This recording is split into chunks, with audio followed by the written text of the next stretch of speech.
అత పంచమోధ్యాయః అతానిత్యం ప్రవక్ష్యాం శరద్దమన సత్తమ అసీతుంగ ధ్వజ రాజా ప్రజాపాలన బ్రహ్మణ శ్రేష్ఠారా పూర్వం యొక్క వృతమాచరించిన వారి గురించి మళ్ళా కథ చెప్తున్నాను శ్రద్ధగా అని చెప్పేసి సూత పౌరాణికుడు సహనకాది మహాములతో చెప్తున్నాడు. ముళ్ళారా పూర్వము తుంగధ్వజుడు అనే రాజు ఉండేవాడు. ఆ రాజుగారు తన యొక్క రాజ్యాన్ని కన్న తండ్రి చూస్తూ రాజ్యపాలన చేస్తున్నాడు. ఆ రాజు అరణ్యానికి పోయి క్రూరమైన జంతువులను సంహరించి తిరిగి ఇంటికి వచ్చే మార్గంలో మారేడు చెట్టు కింద గొల్లవాళ్ళ బంధువులతో కలిసి సత్యనావృతం చేస్తుండగా చూసి కూడా ఆ రాజుగారు అక్కడ స్వామికి నమస్కారం చేయకుండా అక్కడ నుంచి వెళ్ళిపోయినటువంటి వాడి వేరొక చెట్టు కింద కూర్చొని సేవ తెచ్చుకుంటాడు. కానీ ఆ యొక్క రాజుగారు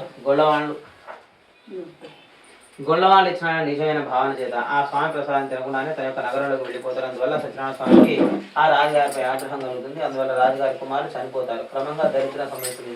అప్పుడు ఆ రాజు అదంతా చూసి తనలో అనుకుంటాడు, నేను ఎన్నో యజ్ఞాలుగా పతువులు చేస్తున్నాను, మానవ సేవే మానవ సేవ అని చెప్పేసి ప్రజలకి ఎందుకు సేవ చేస్తున్నాను, నాకే విధంగా ఎందుకు జరిగిందని చెప్పేసి గ్రామ పురోహితులందరినీ పిలిపించి విచారణ చేస్తారు. పురోహితులు అంటారు, అయ్యా ఇది కలియుగం. ఈ యొక్క కలియుగంలో అతిగా చేసినట్టు పాము త్రిగురు వర్షే త్రిగురు మాసే త్రిగురు పక్షే త్రిబుద్ధిని అచ్యుత్కడే పాపుణ్య ఇదే ఫలం వస్తుంది అని కలియుగంలో మనం అతిగా చేసినటువంటి పాపమే కానీ పుణ్యమే కానీ దాని ఫలితం పర్యవసానం అనేది 3 రోజుల్లో కానీ 3 వారాల్లో కానీ 3 పక్షాల్లో కానీ 3 నెలల్లో కానీ ఎక్కువ 3 సంవత్సరాల్లో కానీ దాన్ని అనుభవిస్తాము.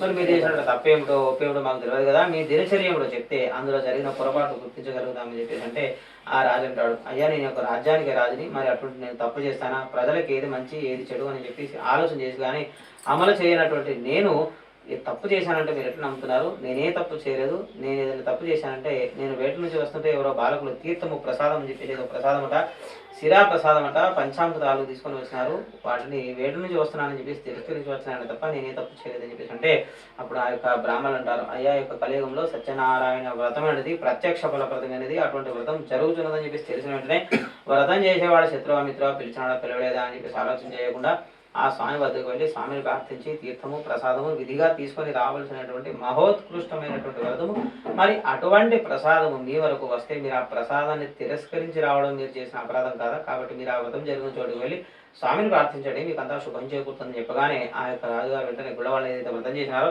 ఆ చోటుకు వెళ్ళి ఆ స్వామికి సాష్టాంగ నమస్కారం చేసి సత్యనారాయణ స్వామిని వేడుకుంటాడంతా స్వామి సంతుష్టుడై ఆ రాజు యొక్క కుమారుడు బ్రతికొచ్చేలా చేస్తాడు. పుత్రవంతుడైన ఆ రాజు వెంటనే ప్రతిజ్ఞ చేస్తాడు, నేను ప్రతి పౌర్ణమి రోజున సత్యనారాయణ వ్రతాన్ని తప్పగా ఆచరిస్తానని చెప్పేసి ప్రతిజ్ఞ చేసి ప్రతిజ్ఞానుసారంగా ప్రతి పౌర్ణమి రోజున సత్యనారాయణ వ్రతాన్ని భక్తి శ్రద్ధలతో ఆచరించు తన రాజ్యంలో ఉన్నటువంటి ప్రతి ఒక్కళ్ళు కూడా సంవత్సరంలో ఏదైనా ఒక రోజున సత్యనారాయణ స్వామి వ్రతాన్ని తప్పక ఆచరించాలని శాసనం చేసి అనేక సంవత్సరాలు రాజ్యం వెళ్ళినటువంటి వాడు అంతిమ మోక్షం పొందినవాడు ఆయన కనుక మహాప్రభావమైన యొక్క సత్యనారాయణ వ్రతాన్ని ఎవరైతే భక్తి శ్రద్ధలతో ఆచరిస్తారో, ఎవరైతే ఈ యొక్క వ్రతకథను భక్తి శ్రద్ధలతో వింటారో వాళ్ళు సత్యదేవుని యొక్క అనుగ్రహం వల్ల సకల కష్టాల నుండి విముక్తి పొందిన వారే సుఖంగా ఉంటారు. దరిద్రుడు ధనవంతుడవుతాడు, బంధనము పొందినవాడు విముక్తిని పొందుతాడు, భయగ్రస్తులకు భయం జరుగుతుంది, ధైర్యవంతుడవుతాడు, సకల అభీష్టములు నెరవేరిన సుఖంగా ఉంటారు. కాబట్టి ఈ యొక్క వ్రతం చేయవలసిన ఆవశ్యకాన్ని వ్రత విధానాన్ని వ్రతం వల్ల వాళ్ళ ఫలితాన్ని ఇంతవరకు మీకు వివరించినాను. కలియుగంలో సత్యనారాయణ స్వామి వ్రతం ప్రత్యక్ష ప్రకృతమైనది.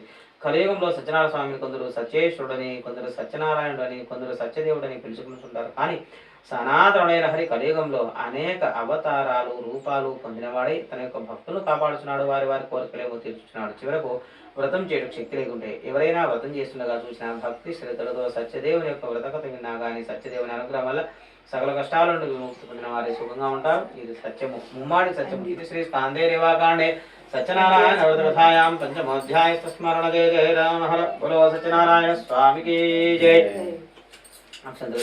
పంచమోధ్యాయాంతే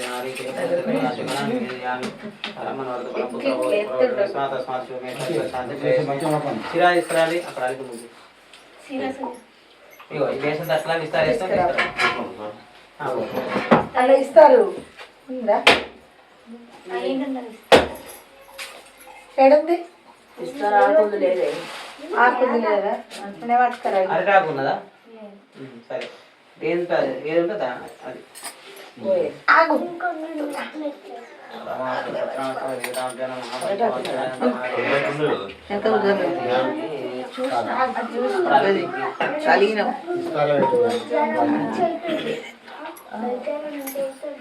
అలుపు శుద్ధి అయ్యో ముగ్గు అయ్యో పంతులు హైదరాబాద్ ఇవన్నీ ఏం లేవు.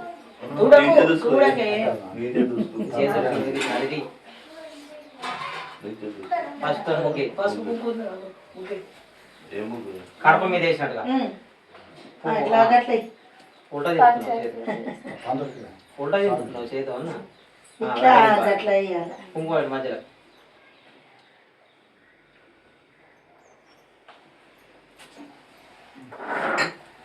పట్టించుకొని రమ్మంటే బేసన్ తట్ల గిన్నె పెట్టుకున్నా ఇస్తారా భోజనం కట్టే నాకు భోజనం పెట్టంటే మొత్తం గిన్నెలో తీసుకొచ్చి పెడతా కొడుకు ఎట్లా అన్నది నాదా ఇలా పెట్టన్నా పెట్టు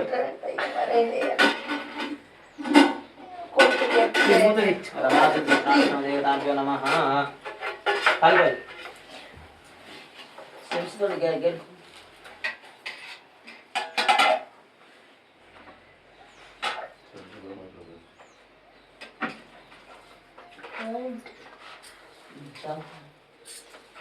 చాలు చాలు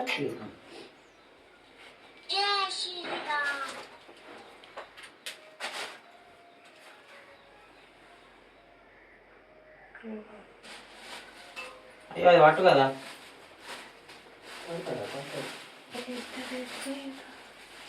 ఉన్నారు కూర్చున్నారు కూర్చున్నారు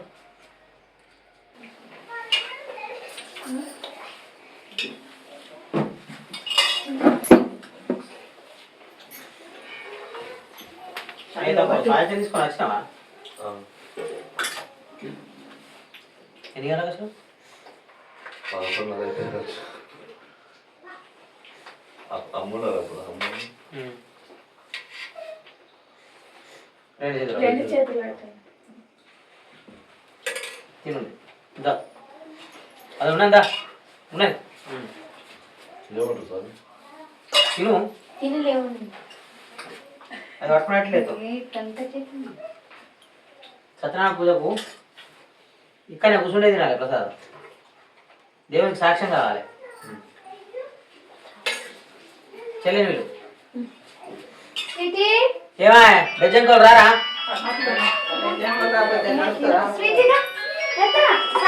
సాయి